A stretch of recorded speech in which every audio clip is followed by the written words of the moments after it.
আইসিটির বিচারিক প্রহসনের দ্বিতীয় পর্ব আজ ডেভিড বার্গম্যানের বিস্ফোরক প্রতিবেদন, অনুপস্থিতিতে সুরক্ষাহীন বিচার, রাষ্ট্রীয় আইনজীবীর স্বার্থপর দ্বন্দ্ব এবং জেরার নজিরবিহীন নিষেধাজ্ঞা ও জাতিসংঘ রিপোর্টের জুডিশিয়ালি নোটিশের জালিয়াতি, আন্তর্জাতিক অপরাধ ট্রাইব্যুনালের এই আইনি প্রতারণার বিরুদ্ধে ভূ রাজনীতিক ও আইনি বিশ্লেষণ। আজকে আমরা সেই দ্বিতীয় পর্ব আপনাদের সামনে তুলে ধরছি, যেটা জাস্টিস ইনফোতে বাংলাদেশের আইসিটির বিচার ব্যবস্থা সম্পর্কে ডেভিড বার্গম্যানের লেখায় তুলে আনা হয়েছে।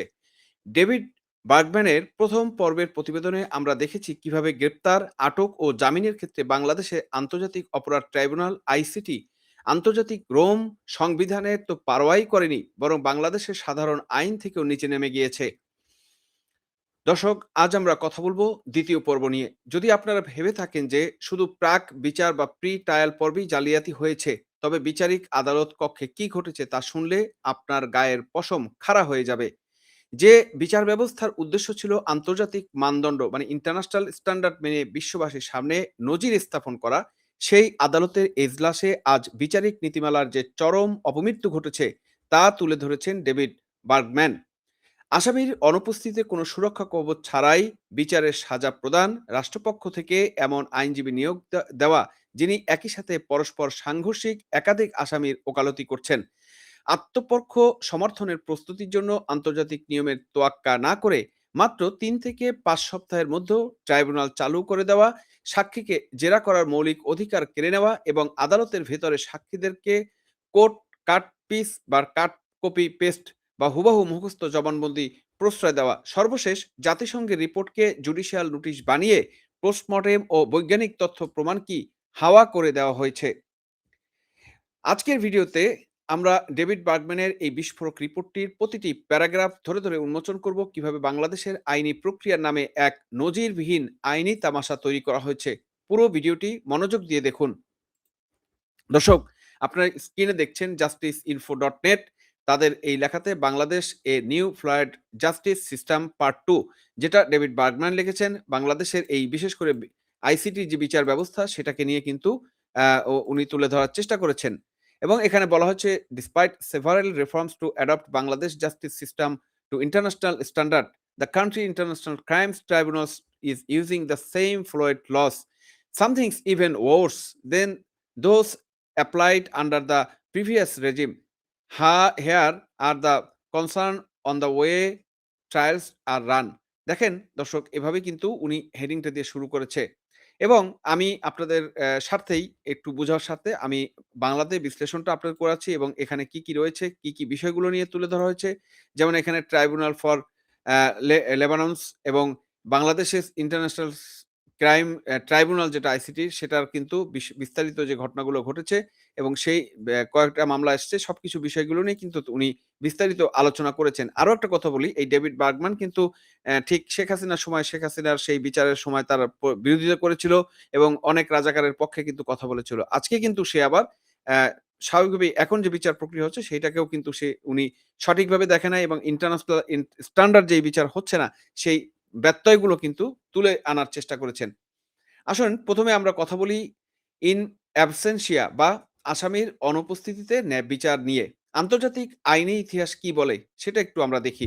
বিশ্ব ইতিহাসের আধুনিক কোনো আন্তর্জাতিক অপরাধ ট্রাইব্যুনাল কেবল সাবেক বিশেষ লেবানন ট্রাইব্যুনাল এসটিএল ছাড়া কখনোই আসামির অনুপস্থিতিতে বিচার করার অনুমতি দেয়নি।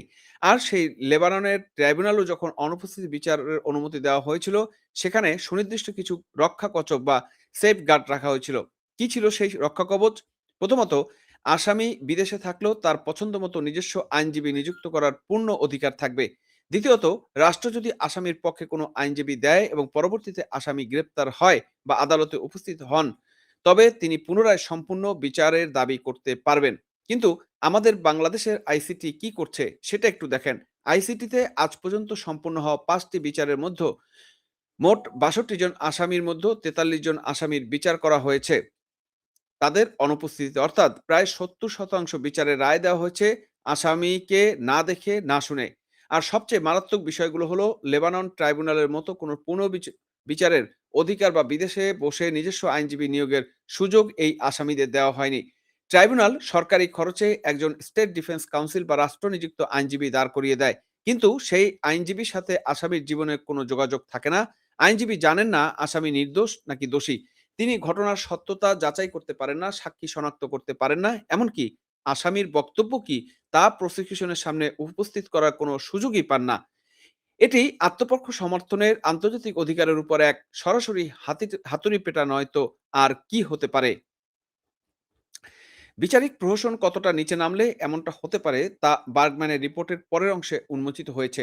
রাষ্ট্রনিযুক্ত আইনজীবী তো দেওয়া হলো, কিন্তু ট্রাইব্যুনাল কি করলো? একই রাষ্ট্রনিযুক্ত আইনজীবীর ঘাড়ে একসাথে একাধিক আসামির দায়িত্ব চাপিয়ে দেওয়া হলো। যেমন সাবেক প্রধানমন্ত্রী শেখ হাসিনা এবং সাবেক স্বরাষ্ট্রমন্ত্রী আসাদুজ্জামান খান কামালের বিচারে একজন মাত্র রাষ্ট্রনিযুক্ত আইনজীবী তাদের উভয়ের প্রতিনিধিত্ব করছিলেন। আরো ভয়ঙ্কর ঘটনা ঘটছে আবু সাইদ হত্যা মামলা বিচারে।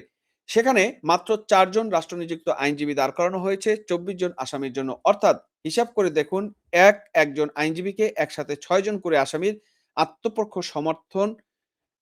সমর্থনের নথিপত্র সামলাতে হচ্ছে। আপনারা আপনাদের বিবেকের কাছেই প্রশ্ন করুন, যেখানে হাজার হাজার পৃষ্ঠার কেস ডকেট, আন্তর্জাতিক অপরাধ আইনের জটিল ধারা, শত শত সাক্ষীর বয়ান, সেখানে একজন আইনজীবী কিভাবে একা ৬ জন মক্কেলের জন্য আলাদা আলাদা ডিফেন্স কৌশল তৈরি করতে পারেন। তার চেয়ে বড় কথা হচ্ছে, আন্তর্জাতিক আইনের মূলনীতি হলো একই মামলায় সহ আসামিদের স্বার্থ প্রায়শই একে অপরের সাংঘর্ষিক বা বিপরীতমুখী হয়। একজন আসামি বলতে পারেন, আমি নির্দেশ দেইনি, নির্দেশ অন্যজন দিয়েছেন। সেখানে এক আইনজীবী কিভাবে ২ জনের ওকালতি করবেন? এটি তো কোনো নীতিগতভাবেই যৌথ প্রতিনিধিত্ব নামে এক বিরাট কনফ্লিক্ট অফ ইন্টারেস্ট বা স্বার্থের দ্বন্দ্ব।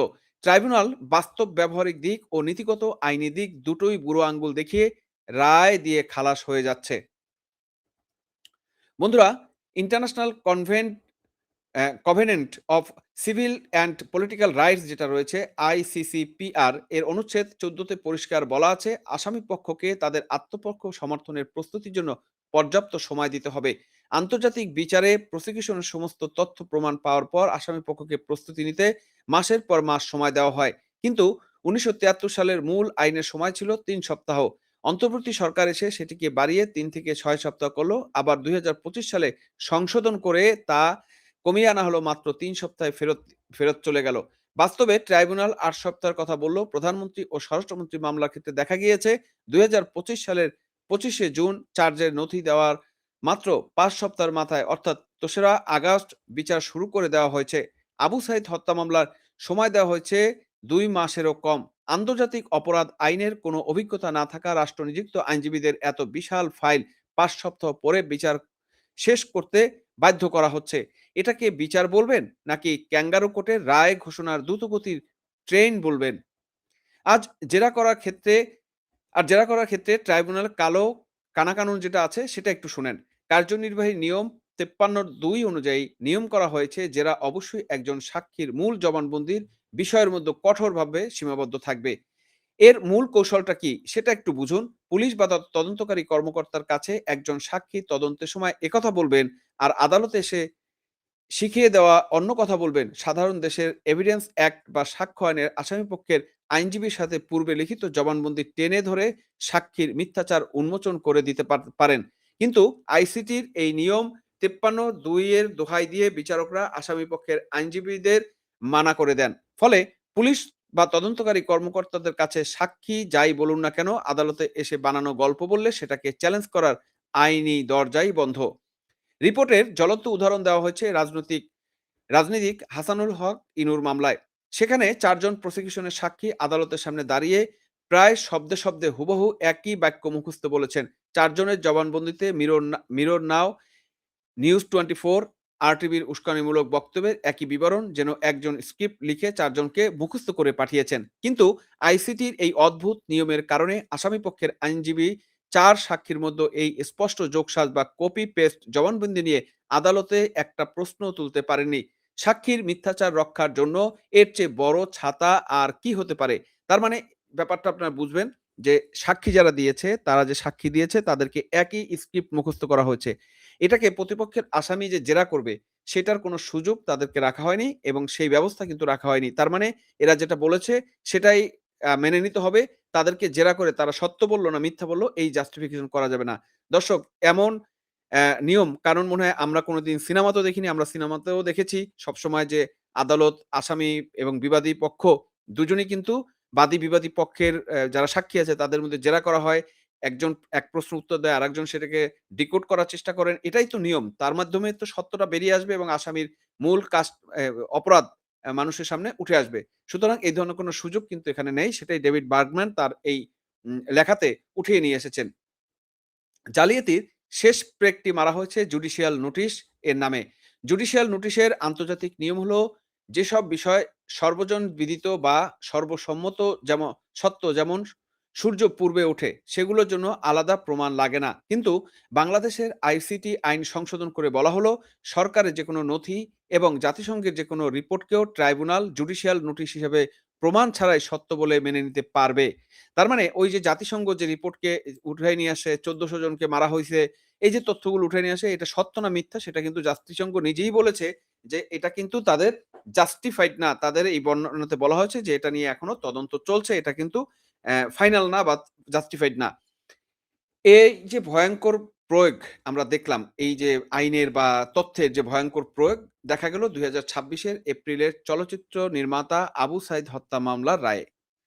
মানে এটা এই ভয়ংকর প্রয়োগ আমরা দেখলাম কোথায়? এপ্রিলে চলচ্চিত্র নির্মাতা আবু সাঈদ হত্যা মামলার রায়। মানে সেটা কিন্তু এই বার্গম্যান এটা যে একটা চলচ্চিত্র, এই আবু সাঈদের ঘটনার একটা সিনেমা, সেই সিনেমাটা সেটাকে কিন্তু সিনেমা বলেই এখানে প্রকাশ করার চেষ্টা করেছেন।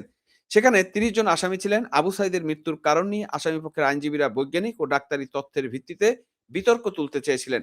কিন্তু ট্রাইব্যুনাল কি করল সেটা একটু বুঝেন। ২০২৫ সালের ফেব্রুয়ারিতে প্রকাশিত জাতিসংঘের মানবাধিকার বিষয়ক হাই কমিশনারের কার্যালয় তথ্য অনুসন্ধানী রিপোর্টের সামনে এনে বলল, যেহেতু জাতিসংঘের রিপোর্টে লেখা আছে আবু সাঈদের মৃত্যু গুলিতে হয়েছে, তাই আদালত এটার জুডিশিয়াল নোটিশ নিয়ে নিল।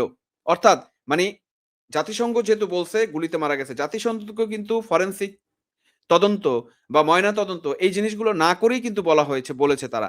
সুতরাং এবং সেটা কিন্তু তারা স্বীকারও করেছে যে এগুলো সুচারুরূপে তদন্ত করা হয়নি। তাহলে সেইটাকে আমি জুডিশিয়াল নোটিশ হিসেবে কিভাবে নিবো? এটাকেই আমি সত্য তথ্য হিসেবে কিভাবে নিবো? জাতিসংঘের যে তথ্য বা জাতিসংঘের রিপোর্ট সেটা কি কোরআন নাকি বাইবেল? যেটাকে আমরা সরাতে পারবো না। মানে সূর্য পশ্চিম দিকে উঠে পূর্ব দিকে উঠে এটা যেমন চিরন্তন সত্য, আর জাতিসংঘের এই রিপোর্ট চিরন্তন সত্য এটা কি হতে পারে? এটা তো আসমানি কিতাব না যে এটা সত্য হয়ে যাবে। এটার ভিতরে এত শর্ট সময় এবং এটা নিয়ে এখনো তদন্ত চলছে এবং সেই রিপোর্ট এবং বাংলাদেশে প্রকাশিত গেজেট তার ভিতরে বিস্তর ফারাক। তাহলে কিভাবে সেটাকে জুডিশিয়াল নোটিশ হিসাবে এই আদালত নিতে পারে সেই প্রশ্ন ডেভিড বার্গম্যান তুলেছেন এবং এটাই হচ্ছে এই প্রহসনের যে বিচার সেটারই একটা আ মূল নমুনা আপনাদের সামনে তুলে নিয়ে আসলাম। অর্থাৎ কোনো ব্যালিস্টিক রিপোর্ট, ডাক্তারের জবানবন্দি, আসামি পক্ষের কোনো যুক্তি শোনাই হবে না। কথা বুঝেন?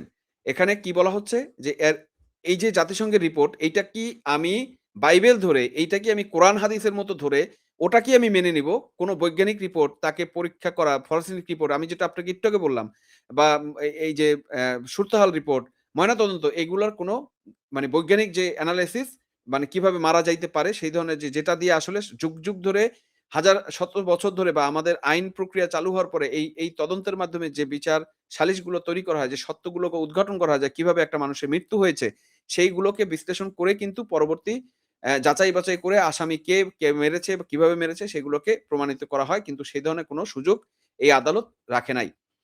জাতিসংঘের একটি রাজনৈতিক প্রথা মূল্যায়ন রিপোর্ট দিয়ে আদালতে ফরেনসিক ও মেডিকেল প্রমাণের পথ চিরতরে বন্ধ করে দেওয়া হলো। আজকে ডেভিড বার্গম্যান তার ২ পর্বের অনুসন্ধানে জলযন্ত্র প্রমাণ করে দিয়েছে। ১. প্রমাণের ভিত্তি ছাড়া কেবল প্রয়োজনীয়তার দোহাই দিয়ে গ্রেপ্তার। ২. চার্জ গঠন ছাড়া ২০ মাস প্রবীণ নাগরিকদের আটক রাখা ও জামিন চিরতরে বন্ধ করা। ৩. গ্রেপ্তারকৃতদের অভিযোগের কাগজ না দিয়ে অন্ধকারে রাখা। ৪. আপিল বিভাগের অন্তর্বর্তীর আপিলের অধিকার কেড়ে নেওয়া। আসামিদের অনুপস্থিতিতে কোনো সুরক্ষা কবচ ছাড়াই বিচারের সাজা দেওয়া।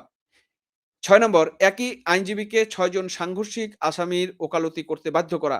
৭ জেরার অধিকার কেড়ে নিয়ে মুখস্থ সাক্ষীকে সুরক্ষিত রাখা। ৮ বৈজ্ঞানিক প্রমাণের বদলে জাতিসংঘের রিপোর্টকে চূড়ান্ত আইনি দলিল বানিয়ে দেওয়া, মানে বাইবেল বানিয়ে দেওয়া বা কোরআন বানিয়ে দেওয়া। এসবের সমষ্টিকে কোনো আন্তর্জাতিক মানের বিচার ব্যবস্থা নাকি এক সুপরিকল্পিত আইনি প্রহসন? ট্রাইব্যুনালের মুখে যতই বলুক তারা আন্তর্জাতিক মানদণ্ড মানছে, আন্তর্জাতিক মহলে এই আইনি দলিলে এই আদালতের গ্রহণযোগ্যতা আজ শূন্যের কোটায় নেমে এসেছে। এইভাবেই কিন্তু এই আইসিটির মামলাটা দর্শক আপনারা যেটা বললেন ডেভিড বার্গম্যান কিন্তু টোটাল এই বিচার ব্যবস্থাটা চলছে সেটাকে কিন্তু এখানে ডিকোড করার চেষ্টা করেছেন এবং যে ব্যত্যয়গুলো ঘটেছে এবং উনি পয়েন্ট আকারে এখানে বলছেন এই যে ২ পর্বের যে তার অনুসন্ধানী রিপোর্ট সেটার ভিতরে যে জলযন্ত্র প্রমাণটা দিয়েছে, যে পয়েন্টগুলো দিয়েছে এবং এই ৮ টা পয়েন্ট যে প্রমাণের ভিত্তি ছাড়া কেবল প্রয়োজনীয়তার দোহাই দিয়ে গ্রেপ্তার। আপনি প্রমাণ করতে পারেন নাই সে আসামি কিনা, তাকে আপনি গ্রেপ্তার করার নিয়ে আসলেন। চার্জ গঠন ছাড়া ২০ মাস প্রবীণ নাগরিকদের আটক রাখা এবং জামিন চিরতরে বন্ধ করা। মানি নাগরিকদের যে জামিনের যে অধিকার রয়েছে, সেই অধিকারটাকে খর্ব করা হয়েছে। এভাবে কিন্তু পুরা আইনি ব্যবস্থাটাকে ধ্বংস করে দেওয়া হয়েছে। এভাবে দর্শক আপনাদের কাছে আমাদের কাছে উন্মোচিত হলো শেখ হাসিনা যে বলেছেন যে এটা প্রহসনের নির্বাচন, এটা একটা এটা একটা প্রহসনের বিচার এবং তামাশার বিচার। সেটা কিন্তু আজকে দিনের আলোর মতো আমাদের কাছে স্পষ্ট এবং ডেভিড বার্গম্যানের এই লেখার মাধ্যমে সেটা কিন্তু বিশ্ববাসীর কাছে আর এই সত্যটা আরো সুন্দরভাবে উপস্থাপিত হয়েছে এবং আমি মনে করি ডেভিড বার্গম্যান এটা একটা অনন্য সৃষ্টির কাজ করেছেন, অনন্য কাজ করেছেন।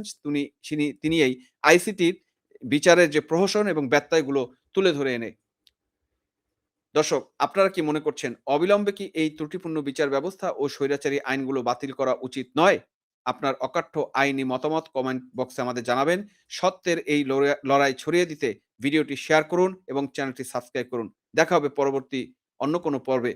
বিদায় নিচ্ছি। তবে বিদায় নেওয়ার আগে বরাবরের মতো সেই সতর্কবার্তা আপনাদেরকে জানাতে চাচ্ছি যে আপনার ঘরে যদি শিশু সন্তান থাকে তাকে এবং বিশেষ করে মেয়ে শিশু সন্তান, আপনার ঘরে যদি টিনেজার থাকে এবং মুরুব্বি থাকে, তাদেরকে নিরাপদে রাখুন এবং সাবধানে রাখুন। কারণ বিএনপি, জামাত, এনসিপি জঙ্গিরা যেভাবে শিশুদেরকে ধর্ষণ এবং নিপীড়ন করা শুরু করেছে এবং মানুষকে মেরে কেটে রাস্তাঘাটে বা নদী খাল-বিলে ফেলে দিচ্ছে, সেখান থেকে তাদেরকে রক্ষা করতে অবশ্যই আপনাদেরকে সতর্ক থাকতে হবে, তাদেরকে নিরাপদ রাখতে হবে। ধন্যবাদ সবাইকে।